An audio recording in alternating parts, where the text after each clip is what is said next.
Hello and welcome to episode 4 of Jawing About the G-Men, the Giants football podcast. I'm Jace. I'm joined, like always, by Sean and Joe. Let's get right into it. Danny Dimes brings the Giants to get their first win, 32-31 at the Buccaneers. Sean, what'd you think of the game? Obviously, Daniel Jones looked amazing. Danny Dimes, our next franchise QB. We have our future. It's a very exciting feeling to know that we have our future QB after so many years with question marks with our succession plan behind Eli. So it was great to see that. In his first career start, he looked like he was in about his 50th career start. He looked like a poised veteran in the pocket. When the pocket collapsed and the pressure was getting to him, he didn't panic at all. You know, he just kept his eyes downfield, didn't look at the pass rush, was able to get the ball downfield, and it was really impressive seeing how he handled the offense, how he went into that game and had a great game. Obviously, he showed his mobility with the 2 rushing touchdowns, but it's definitely great to see for the future. I'm very excited for it, and it was a very good overall team win. Horrible day for the New York Giants. Very excited, obviously, about Daniel Jones. I was hoping that the field goal would have been good. Why? And not just because I picked against the Giants. That's not why. A little bit, but mostly I don't want this team to go 6-10, and I'm afraid that's where this is headed, and like the 15th pick in the draft. I don't want that. I almost feel like Barkley's injury, where they're saying he's probably going to be out more towards the 8 weeks than the 4. Yeah. I think that's good news for the Giants. Let him not be on the field during this rebuilding year. I think the defense looked a lot better. I'm curious about Janoris Jenkins. I've always been a big fan of the Jackrabbit. Obviously, after the Bills game, and he was right in his assessment of his teammates' performance on the defensive line. But you can't go out there and play like garbage after you call your team out. This is a guy who's quit on this team before. One of several members of a secondary that did that a couple of seasons ago. I feel like he did it again this week. And if it's not that, then Janoris Jenkins may as well change his name to Toast, because he is getting burnt on a lot of plays. Absolutely killing them, especially in light of how well Baker played on the other side of him. I don't know what to make of these Giants. They played much better, obviously, with Ogletree out of the lineup as well. So, would it behoove the Giants to maybe look to move a couple of veteran contracts, again, with an eye towards next season, which I think is really where things are going to go. I'll say this about Danny Dimes. Tremendous quarterback. I love how confident and poised he was in the pocket. I love that he, the mobility. This is what we've been talking about. This is, and again, we all love Eli Manning and how cool Eli after the game, the moment they had there between them was so fantastic. But we've been missing this. We've been missing this since Jeff Hostetler. It's a long time. To have a quarterback that just stays in that pocket and really can't extend plays, can't keep his team on the field. So excited about the future, but something's got to be done about this god-awful defense and the defensive play calling. I mean, have we learned nothing over the last 2 seasons where teams consistently give up that late Giant score with $1:20 or less on the clock? They go right down that's got to stop. There needs to be better management of the clock by this coaching staff, as far as I'm concerned. That's a glaring misstep with this organization right now. Yeah, Janoris Jenkins played horribly, but some parts of the defense did step up. Marquise Golden got 2 sacks. Dexter Lawrence got a sack on top of that. Ryan Conley had 7 total tackles and an interception, filling in for Alec Ogletree. So that was all good. It was just Janoris Jenkins and then Jameis Winston figuring out, hey, I have Mike Evans on my team, and I can throw the ball to him. So it was a little bit of Janoris Jenkins playing. Can we talk about that baloney pass interference call with the flag where, I mean, there was a little bit of incidental contact by Jabril Peppers, and I had joked on Twitter, and you responded. I said, imagine if they make holding penalties reviewable. Yeah. The entire game will be reviewed every single play. I'm so sorry the Saints lost. Boo-hoo already. This rule is stupid. I don't understand why every team at some point isn't just going to chuck the ball way downfield and hope to get the pay. You got the flag ready. Boom, there you go. 46-yard gain, first down. Why not? This is stupid. I really don't like it. To me, the one the Giants challenged where they basically were challenging an offensive pass interference call. It was a little bit of a tit for tat, a little gamesmanship on their part. Just the NFL is about scoring. It's about offenses. And I feel like this rule just makes it even harder for the defense to do its job. I think that rule, the challenge rule, they shouldn't have started off with that right off the bat. Going into this week, the NFL and Roger Goodell came out and said, we're going to fine refs for making bad decisions after the Cam Jordan fumble return last week. But I think that should have been the first step. Going and saying, if the refs make a bad call, we'll fine them. Not changing the whole dynamic of the game with this challenge and what is and isn't a pass interference and that stuff. Because you are right. It slows down the game. You're right. On a Hail Mary, Hail Marys are going to be like, the completion percent on that is going to be so high because there always is something with that. There's a lot of hands out. A lot of hands out on those plays. What are you going to do? It makes games tougher to watch, that's for sure. I don't see why they had to install it. Obviously, I understand that the Saints are mad over what happened, but they have another chance to win later in that game. So and now it's going to affect the NFL as a whole just because of one missed call. So I definitely don't like that. But as you were saying about the defense, definitely good that the pass rush is starting to get home a little bit. Marcus Golden with 4 QB hits, 2 sacks, like you said, definitely looks good. You said that DeAndre Baker played well, which he did.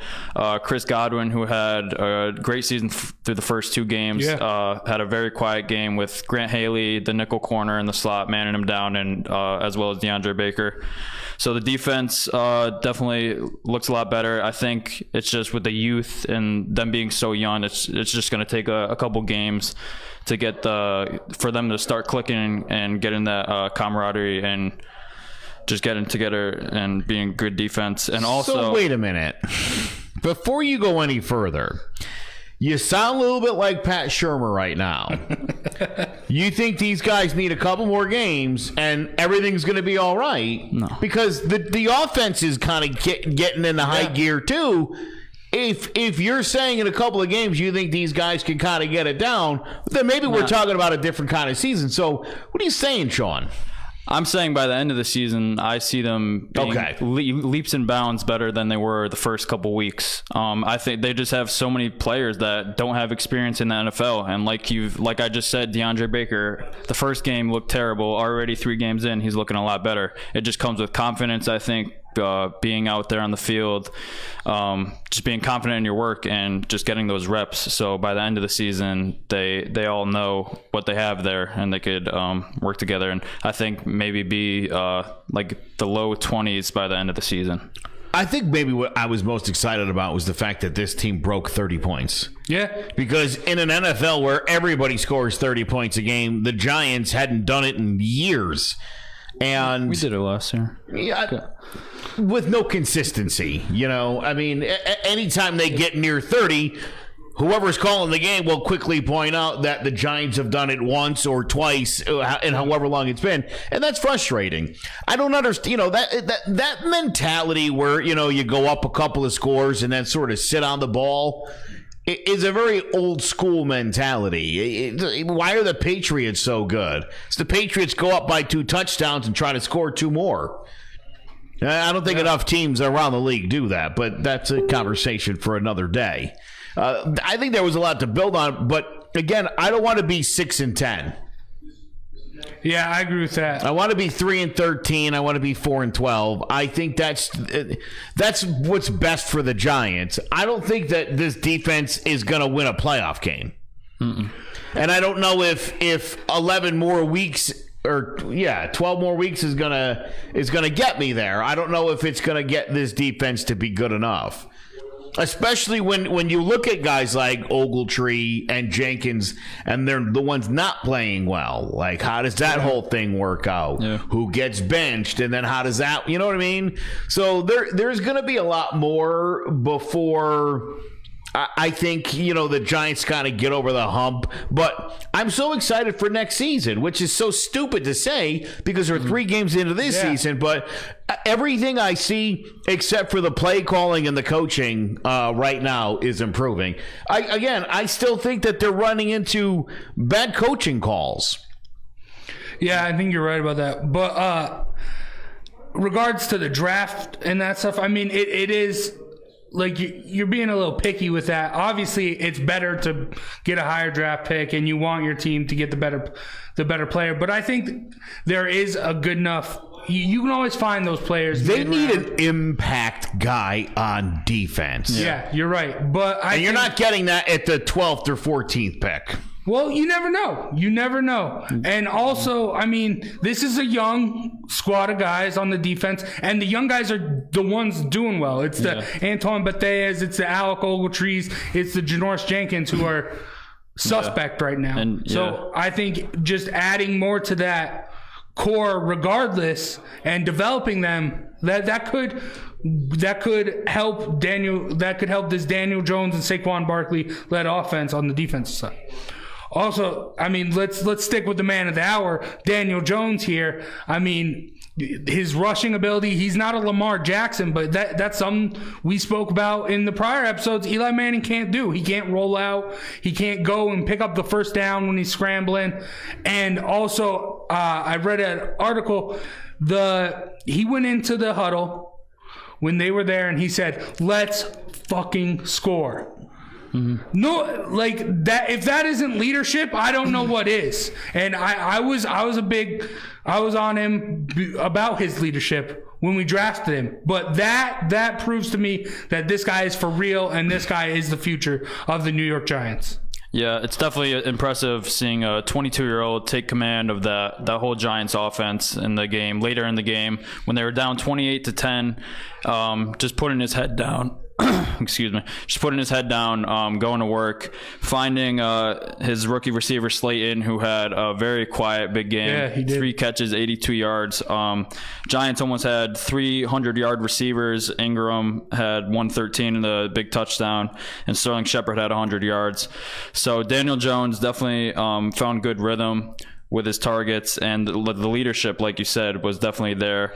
He looked just comfortable and poised the whole game. It didn't look like any of the pressures, especially in the second half when Shaq Barrett was getting to him a lot, and Carl Nassib.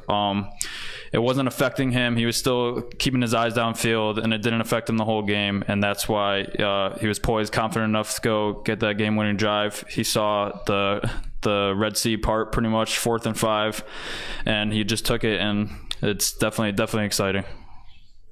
The Giants trailing by 18 points hadn't come back to win a game since October of 1949 against the Chicago Cardinals.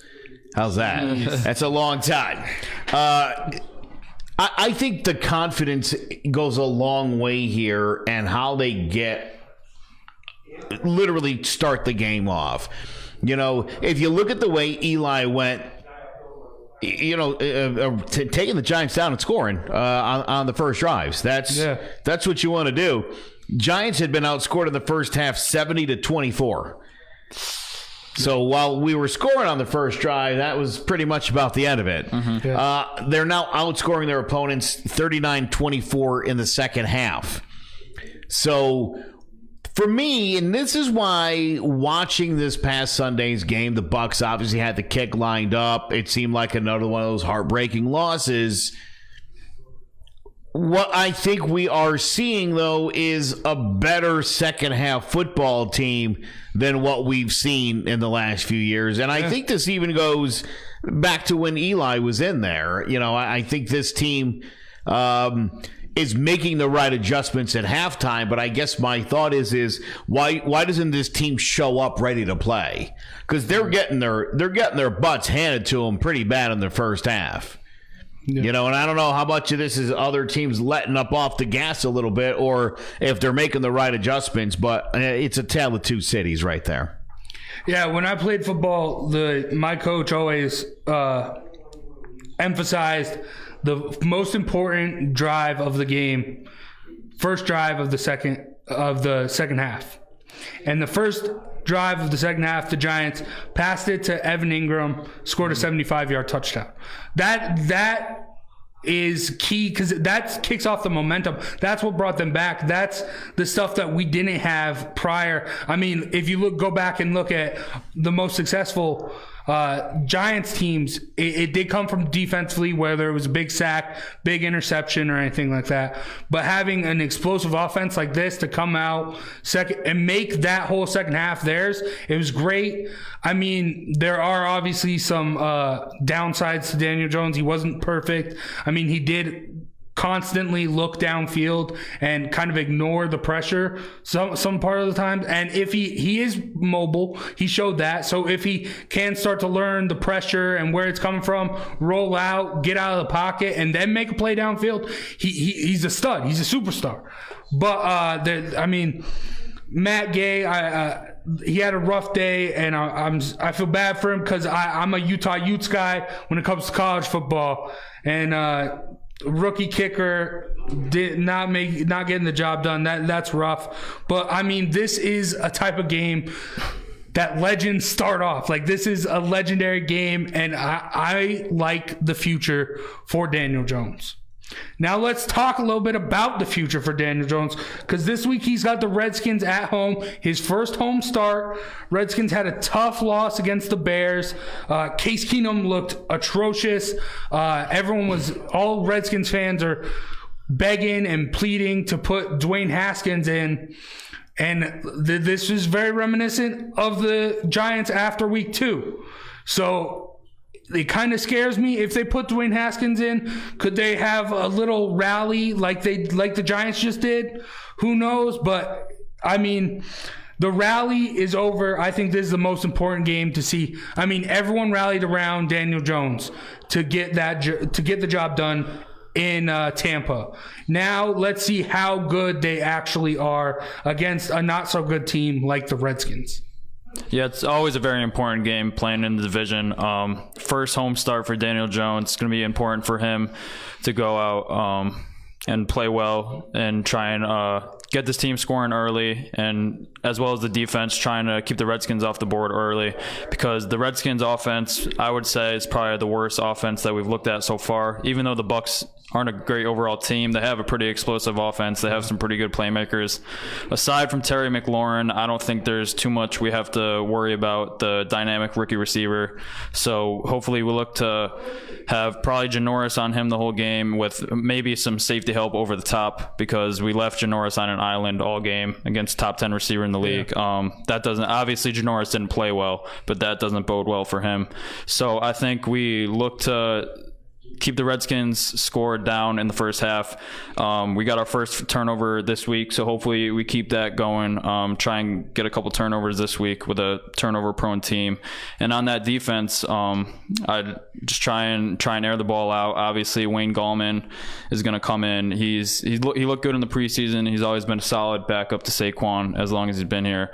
And the Giants, even though they looked a little iffy in the pass blocking in the second half, the run blocking has been great all season. Yeah. So try and find some lanes for Gallman, get that play action going a little bit, get Jones outside the pocket, and start scoring on Landon Collins and that Redskins defense. I I think the biggest difference between the Giants and the Redskins is that the Redskins' offensive line is also pretty bad. Yep. I know they're. Flowers. I mean, yeah. He lied to Eric Flowers on. It's not a good one. They should throw Haskins in there. I think you get that added energy when you bring the rookie, number one pick in. I think there's a different feel, a different buzz for the team. I definitely had to take the Bears this week in my suicide because I forgot to put my pick in on Sunday. I knew the Bears would take care of business. I've watched the Redskins now twice in full this season, and that is not a good team in any way, shape, or form. At home, Daniel Jones is in a really good spot. I think for his first two games, I don't think you could have asked for better matchups and better places to play. I think the idea that, a road start in Tampa pressures a little bit less than it would have been if it would have been in New Jersey. And now he'll get a chance with a win under his belt and some confidence to go up there and get things done. I'll tell you, that kid Connolly, man, he's one of those ball magnets. He's wherever the ball is, you can bet he's going to be there. That pick was huge. I'd love to see the corners grab one at some point in the next couple weeks. That would be fantastic. And to be fair to Janoris Jenkins, they left him on an island, but that's what your shutdown corner does. Yeah. That's what his job is. So, again, on the one hand, I feel bad for the guy because I've always liked him. I mean, when the Giants guy was so glad when the Giants picked him up, but you can't be talking smack to your teammates and then play like that. You just can't do it. Yeah. I'm surprised he hasn't been moved or released because of that. Because, and I don't know if anybody agrees with me on this, but I just felt like there's, again, a little bit of quit. A little bit of like, whatever. Yeah. That was sort of the sense that I got. Like, he didn't really seem too broken up about it. Yeah. I think this offseason as well, a lot of people were expecting Janoris to maybe get moved when we were in a trade frenzy, just trading everyone away. Yeah. When Olivier, Odell, when all that was happening, I think a lot of people expected Jack Rabbit to go, but I mean, they kept him around. So, I mean, they're just going to have to stick with him. Hopefully, he gets a little more confident with a couple better games, obviously, than he did last week. So I think it's just about getting that confidence back. I think he's definitely not the player he was in 2016 when he was a Pro Bowl player. But I think that he can definitely get back to his ways to lead this defense into a better second half of the year. Definitely lost a step. Yeah. I think this game coming up against the Redskins could be beneficial for him if he is on McLaurin. I mean, rookie receiver against a veteran, you can pull off some veteran stuff to get by, hopefully. But another big storyline going into this game, Landon Collins' revenge game. I mean, I don't know why the Giants traded him away in the first place. He was the best defensive player on the field. He was my favorite player on the defense. I loved Landon Collins. That was like that and Odell literally just was like two knife wounds to the heart. It was a tough week. It was awful. I mean, awful. But at least they traded Beckham to hell. Yeah, and I mean, we got to play Landon twice a year, so that should be interesting. Let's get into picks then. I'm doing what I always do, and I will never not take the Giants. I'm taking the Giants to get it done at home, but I do want to see Dwayne Haskins in the game, so I hope that will happen. Yeah, I have Giants in this one. I think they win probably by a touchdown. I expect it to be kind of a close game down towards the end, but I think Daniel Jones will have a nice drive at the end, throwing all over Landon Collins in that Redskins secondary. So I think Giants win by a touchdown in this one. You didn't mention what our records are going into us doing our picks here. We don't need to mention that because go after this one. It's funny. I'm one game up on Jace. Yep. And only because I've been wrong about the Giants a bunch of times so far. And I won't be wrong this week. I've added Adrian Peterson to my fantasy team. but he is on the bench this week Nice. because the New York Giants are going to get to 2-2 with Daniel Jones' first home victory, although I don't think he'll play as well as he did last week. Yeah. He's going to have a Meadowlands kind of game at MetLife Stadium. Yeah, I mean, the Redskins defense is pretty solid. Ryan Kerrigan is a solid pass rusher, so I expect him to add Daniel Jones a little bit, make Daniel Jones have to read the defensive line and understand the pressure better, because that was, like I said earlier, a big weakness in this game. But you brought up the records, Joe. Last week, both you and I were 11-5. Sean, 10-6. Good one. That was a solid week. That's a wild everyone, card. Yeah. We're getting there. That's a wild card appearance. That's not bad. It's all about improvement. I'm like the Giants here. It's just improving as the season goes on. That's all you got to do. About. And then for the season so far, Joe in the lead, 33-4-1. Me, one game behind, 32-15-1. And Sean, 26-21-1. So you got to I can live with catch it. up here, Joe. Yeah, I'm coming. All right. He'll get hot. He'll go on a run. All right. And then Thursday night football this week. The Eagles are going to Lambeau to take on the Packers. Third straight home game for the Packers. Aaron Rodgers loves to play after a good night's rest in his own bed. And the Packers are going to get it done over an injury-plagued Eagles team. I haven't picked against the Packers at Lambeau yet, and I'm not going to change that this week, especially with a struggling Eagles team who doesn't really know their identity right now. Turning the ball over a lot of drop passes with the wide receivers, and the defense hasn't looked as good as people expected. And the Packers' defense has looked great so far. Yeah. Obviously, their offense hasn't really got it clicked so far, but they're still already 3-0. So I expect them to go into this one, put up some points on the Eagles. I expect them maybe win by a touchdown or 10. This is one of those games where a bad team dealing with injuries goes to Lambeau and loses. So there's no way the Eagles are going to win. They are definitely too banged up. There's not a lot good going on there. I generally try to, like, when I'm doing a pick, I'm like, does it seem realistic that team's going to fall to 1-3 and be a game behind the Giants? And yes, came right to mind. So done. I mean, lucky for them, they might have Alshon Jeffrey back, but Deshaun Jackson's still a no-go. And then the Titans go to Atlanta to face the Falcons. Falcons, they looked good against the Eagles, but that was because of the injuries. I'm going to go with the Titans, just a better defense, and I think they're going to get it done on the road this week.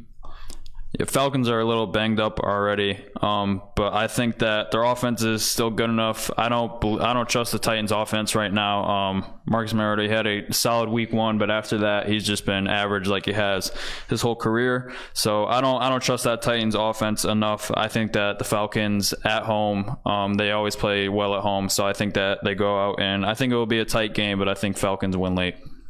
Marcus Mariota, who for some reason I think you have a bit of a soft spot for, is a below average quarterback with flashes of goodness, and it won't happen in Atlanta at that dome. I think this is an easy one for the Falcons this week.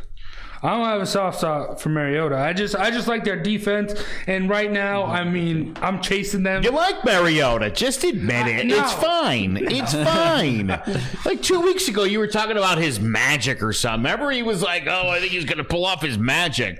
That's a thing for Mariota because he doesn't have magic. All right, I don't remember that. I'm just chasing them because I know if I keep picking them, they'll get a win. Got to. They're going to win at least 5 games. Yeah. Then we got one of my favorite games of the year, the Pats at the Bills, because the Bills Mafia is crazy, and there's going to be a sex toy thrown onto the field, and that's always a funny to see how CBS deals with that. But also the Patriots, they demolished the Jets. Stidham came in, let up a pick six. If you were betting on that game, that ruined the spread for you, which isn't good. But also the Antonio Brown saga with the Pats. Them cutting him and now him going back to college and him looking like he's never going to play another down in the NFL. But with all this hype with the Bills being undefeated and them at home, I'm going at the Bills to get the upset this week. Mark my words. I think a lot of people are expecting maybe a Bills upset or a close game. I'm going to go the complete opposite direction here. I think that the Pats win big. Bills haven't played anyone really in their first 3 weeks, especially with Eli at quarterback for us. So I think that their defense is good, and Josh Allen has made strides in his second year, but this Pats defense has been tremendous so far on top of Tom Brady. Whoever you put out there with him, he's going to put up points. So I think that the Patriots win big in Buffalo.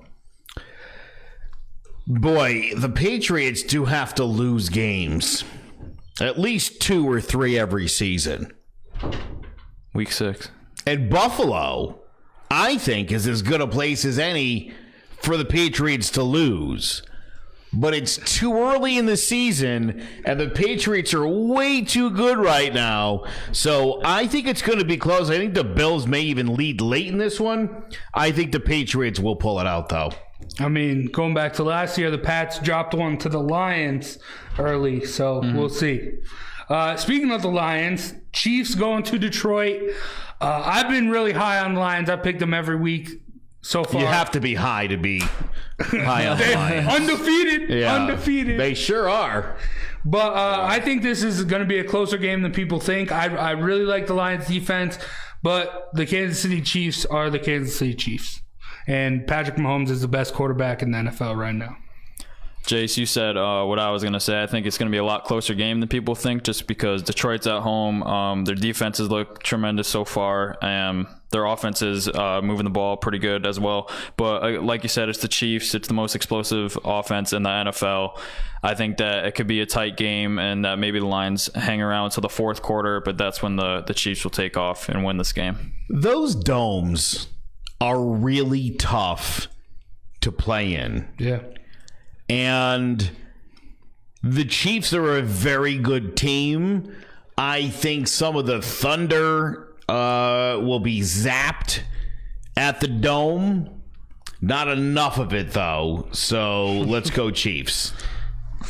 I gotta walk myself through the pick. I've already selected my. Just so everybody knows, I've already made my pick. Yeah. But before I commit to it 100%, just gotta walk myself through it. Yeah. You gotta convince yourself. I do. Right. Yeah. Hey, it's worked so far. Maybe I should try it. It's a good formula, I think. Yeah. It's worked so far. You mentioned domes. The Raiders are going to Lucas Oil Stadium to take on the Colts, team that you've been high on a lot, Joe. I think you picked them every week so far. And I've picked against them every week, but I'm going with the Colts this week to get it done. Jacoby Brissett's looked really, really good. Brissett's the real deal. I told you that. He has looked really good. He has I'm just kidding. That offense looking very good. I think that the Raiders, they don't have much to look forward to this season, and that the Colts playing at home with Jacoby Brissett balling out, I think that they win this game. They win this game at home against the Raiders pretty easily.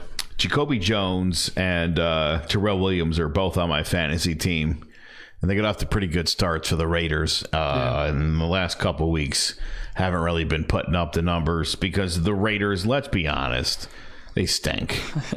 Yeah, there's no way they're going to be able to take out my man Brissett, who's riding high in Indy. All right. This Andrew Luck thing might be the luckiest thing that's happened to that team in a long time. Yeah, we'll have to see. Interesting take. Yeah, I mean, look, the guy was banged up, and you know, it's funny. I do Keys to the City a lot. And Trevor Keys has been high on Andrew Luck for years. Like he thought that guy was like the next big thing. When Brady and Peyton retired, he was like, this league's going to belong to Andrew Luck.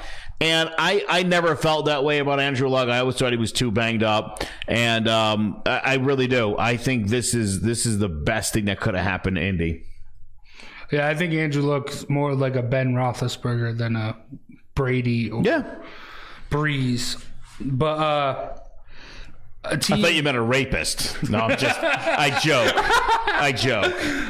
Yeah. And then the Chargers going to Miami.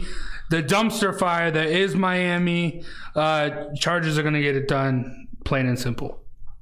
Yeah, the Chargers winning in this one. The cool thing is I in my suicide league, I have not taken the Chargers yet, so I'll put my pick in now.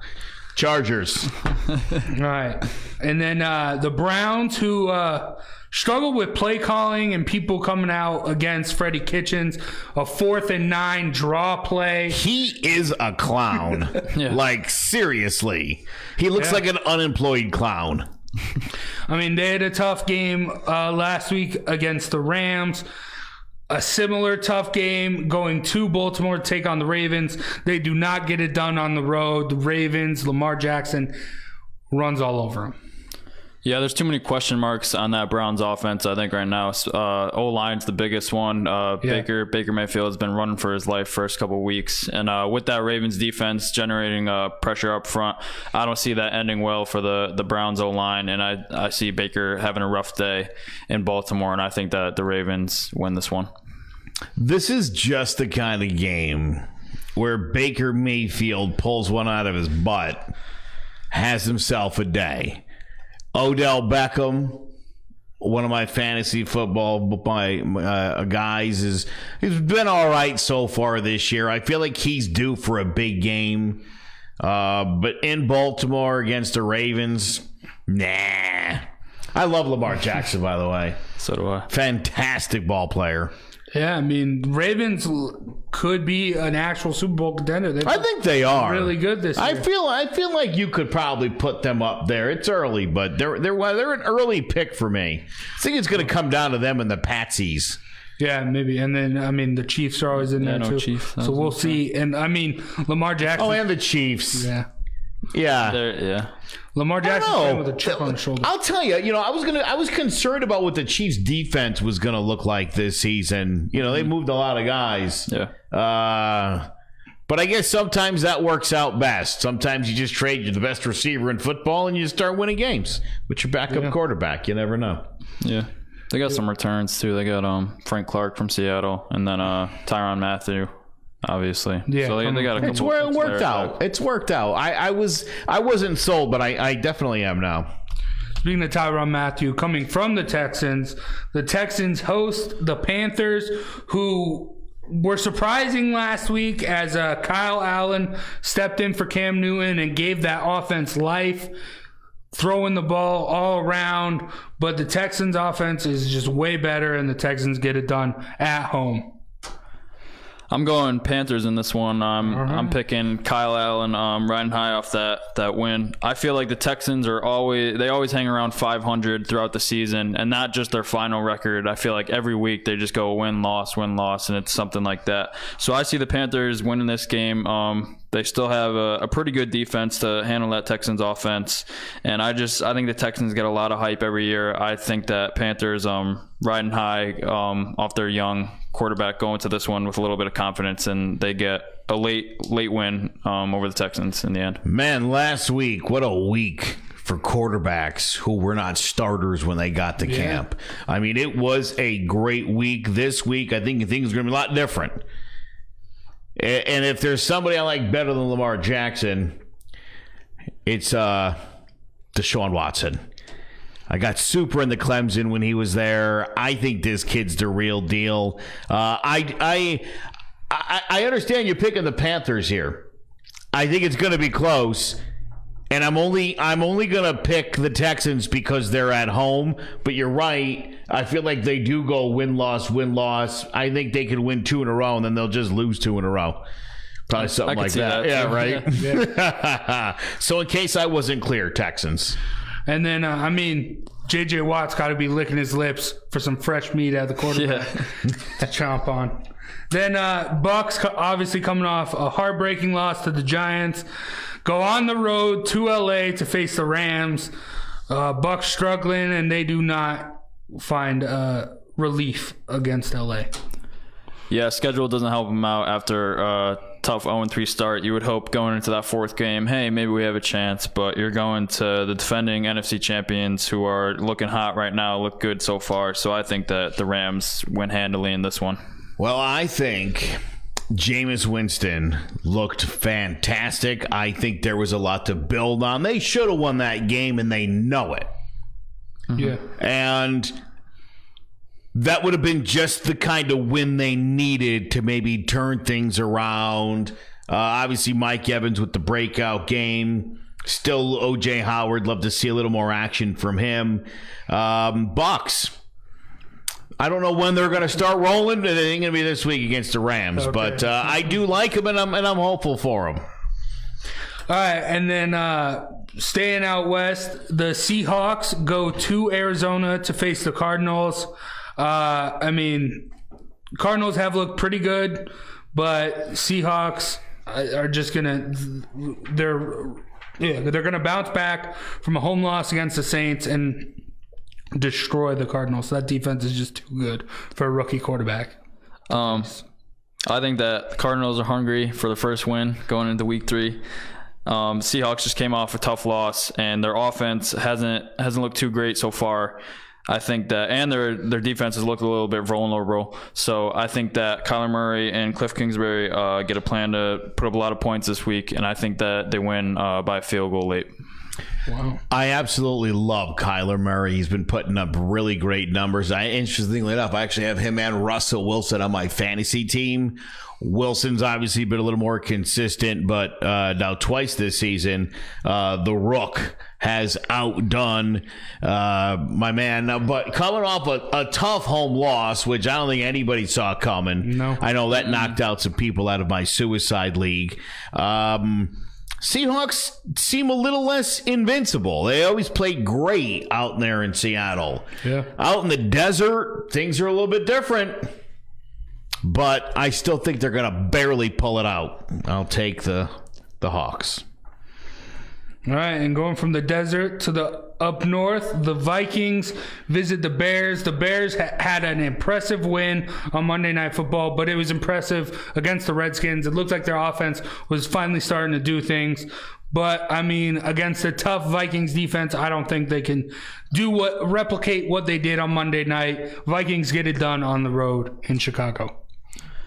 Yeah, I think I went back and forth with this one. I think it will be a very tough NFC North game, probably low scoring. Both defenses are very good, and both offenses aren't, they don't put up a lot of points, not very high scoring. So I think it will definitely be a brawl, but I think that the Bears are going to pull it out late in this one. I think that Kirk Cousins hasn't shown a lot this season. They're not passing the ball nearly as much. They're riding the coattails of Dalvin Cook, feeding him and just letting him go. But I think against that tough front seven of the Bears, I don't expect them to get much production on the day. Like I said, I think it's a low scoring game that the Bears pull out late. It is tough for anybody to win football games on the road in the NFL. Yeah. And there are places, the domes, Seattle, Lambeau, Soldier Field being another one of them. Those are tough places to go and win on somebody's turf. And Mitch Trubisky is god-awful. He is such a he makes Marcus Mariota look like Joe Montana. That's my hot take of the week. Sizzling. I've been flipping on this game because the Vikings don't play well outside, and it's Chicago. But I'm gonna take the Vikings 13-10 if you had to gun to my head. That's where I'm going with this. I think it's going to be, I agree, I think it's going to be a low-scoring game. I think Trubisky throws like 4 picks. Yeah. I could see it. It'll be great. It'll be a fun game. Fun game if you like turnovers. Talking about tough place to play, the Jaguars go to Denver to take on the Broncos, Mile High. But, this Gardner Minshew kid, the swag and the moxie and everything around him. He's going to get it done, beat the Broncos on the road. Yeah, I picked my guy Gardner last week, and I'm going to stick with Minshew Mania here. I think that, and the Broncos are terrible. I think that they're one of the worst teams in the NFL. Yeah. Defense hasn't looked good with Vic Fangio coming in so far, and the offense is probably one of the worst. So I think that the Jags winning this one maybe by a touchdown. Right now, Minshew is on top of the world. Yep. On Sunday, he's literally going to be on top of the world, and he's going to have trouble breathing at 5,000 feet. I said it's hard to win on the road in the NFL, and I truly believe that. As much fun as Minshew Mania has been, I don't think the Jags have the swag to pull off the upset in Denver. I'm taking the Broncos. All right. The Broncos have to win some games this season. I mean, this might be one of a handful. Maybe. They kept it pretty close with the Bears and the Packers, but should be an interesting game. And then the Cowboys go to New Orleans to take on the Saints. Cowboys, both the Saints and the Cowboys have been looking really good. Real question mark here for me is, can the Saints offensive line keep DeMarcus Lawrence off Teddy Bridgewater? I think they will, and I think that high-powered offense will get it done with Teddy Bridgewater at the helm, and the Saints beat the Cowboys. Feels good to pick against the Cowboys. Yeah, I really don't want to pick the Cowboys to go 4-0, and I was going back and forth. I think it will be a very close game. Saints are always good at home, but I don't think that they can sustain what they did against the Seahawks with Teddy Bridgewater at the helm. They got a pick six and a punt return, which gives them 14 free points away from the offense. And going against that tough Cowboys defense is definitely better than the Seahawks defense right now. I just think it will be a tough one to pull out, even at home. I think that it goes down to the wire, but I expect the Cowboys to pull it out late. Tough to win in them domes. But I don't know, man. Teddy Bridgewater, if this was Drew Brees, I would definitely be telling you the Saints. Mm-hmm. Yeah. But then again, the Cowboys have Dak Prescott, and I never believe in that young man's abilities. But this week, I think he's going to pull out the 33-30 win, and the Cowboys will start the season, unfortunately, at 4-0. All right, and then Monday Night Football. Are you mad at me for the pick, or are you mad that they're going to be 4-0? I picked them too. Yeah, right. I'm just upset. The Cowboys are going to be 4. The Cowboys are a much, much, much better team than the Giants. It'll be interesting to see them again. Yeah. Second time through to kind of gauge where things are at. It really will. I'm kind of looking forward to that. I'll be there Monday night. Oh, awesome. Giants Cowboys, yeah. Should be exciting. All right. Speaking of Monday night, the Bengals go to Pittsburgh.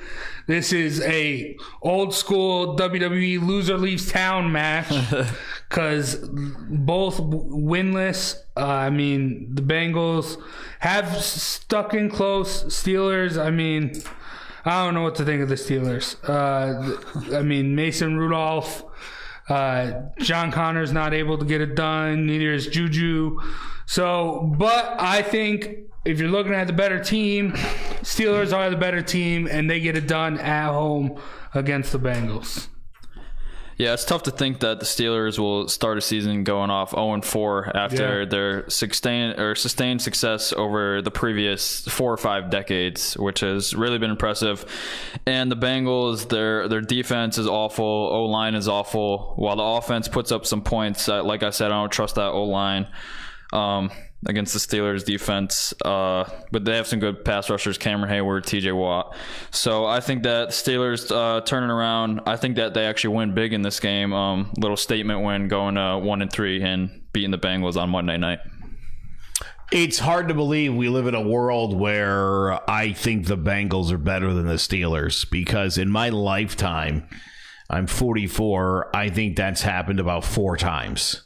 But clearly right now, the Steelers are a disaster. Mason Rudolph isn't clearly the future of that franchise. And I think that spells a great road win for the Cincinnati Bengals. Wow. All right. So let's go into fantasy football now. Top performers from week 3. The perfect lineup would have been at QB Russell Wilson with 44 points. He was fantastic this past week. Yeah, he was. Then 4 running backs, Alvin Kamara with 36 and Mark Ingram with 35. Wide receivers, Mike Evans, 45. I had to play up against him and lost. And then Keenan Allen with 43. Then tight end, Darren Waller for the Raiders, 26 points. A flex, Cooper Kupp, 33 points, wide receiver for the Rams. And then the defense, the Bears got themselves 20 points. And what was interesting to me, the second best defense was the Jets, even though they got smoked by the Pats. That big pick 6, I guess. And then for waiver wire, these guys are probably available in your leagues. Daniel Jones, obviously, if you're having some QB trouble, I think now is the perfect time to get him because he's going to have a great game against the Redskins. Tony Pollard, running back for the Cowboys, he put up 21 points last week. He's a guy that in Madden, he's got the highest speed rating, so you put him in to do that stuff. But I think he's going to be solid on the actual field as well. Taylor Gabriel had a great game for the Bears. Mitch Trubisky finally finds the receiver he likes to go to. Taylor Gabriel had 31 points. Then Will Disley, I mentioned him last week. He's still on most waivers. Tight end for the Seahawks. He had himself 18 points this week. I think this week, looking at big performances, I think from the quarterback position, I expect Phillip Rivers to have a big game. He's going into Miami against the Dolphins, where teams have just been tearing it up against them. And Phillip Rivers has been position ranked 14th right now for QB, so he's been like middle of the pack, but I don't expect that to carry on too much longer. I think that he has a big performance. Running back, I think Joe Mixon, after 2 bad performances the first 2 weeks, he started to get it going a little bit. This week, he's finally got above 15 carries and a couple catches and a touchdown. And going into a Monday night primetime game with not a great Steelers pass defense or run defense for that matter, I think that he goes and has a big game. And then other performances, Robert Woods has been quiet so far against a bad Bucs secondary. I think that he has a monster week this week. And then TJ Hawkinson, another guy who did great week 1 and then has been quiet since then. But I expect it to be a high-scoring game with them and the Chiefs. So I think that he gets a lot more volume going into week 4. And those are my standout guys. Greg Olsen, Carolina, has been a beast all season. He's my tight end. He's been absolutely fantastic. Tyler Lockett of Seattle, when Baldwin retired, there was some question about how good he was going to be as a 1. He had a phenomenal week last week, and so far this season he has been pretty amazing. Sterling Shepard, coming out of the concussion protocol last week, had a huge day. I would expect that again this week against that awful Washington defense. And I mentioned earlier on Adrian Peterson. He's available in your league. Trust me, he's going to get the bulk of the carries in Washington for the time being. AP can still break scores, and he's going to get the ball in his hands. I assume good things will happen. The Giants' defense isn't exactly great. And then on the other side, I also think I picked up Wayne Gallman Jr. I think that is he's averaged 4.3 yards a carry for his career. He's probably one of the better running backs the Giants have had in the last 5 years. You mentioned earlier the pass catching ability. I think that, and he scores touchdowns. He definitely scores. A touchdown vulture, if you will. He doesn't necessarily get them to the goal line, but he tends to pop it in from 3 or 4 yards out. So I'm pretty high on him. And then Kyler Murray, man. This kid's been phenomenal. I've had him on my bench all season so far. I'm not sure when I'm going to do it, but I may turn the reins over to him and set Russell Wilson down at some point. But Big Russ still killing it, so Yeah. that's what I got. I also have James Conner against the Bengals. An extra day of rest, especially in a Monday night primetime game. I think James Conner will finally break out and replicate what he did last year. I also had Robert Woods against the Bucks, and for defense, I think the Packers against the Eagles at home, and plus the Eagles. Offense is very banged up, and the Packers have just been looking very good. So I expect them to have a good week 4 as well. And that's going to be it for the show. Thank you guys for listening and watching on Facebook. Make sure you like the page if you're on Facebook. If not, go to Jawing About the G-Men on Facebook and like it there. Or you can go to Twitter, and it's at Jawing About G-Men. Thank you guys for listening, and we hope to see you next time.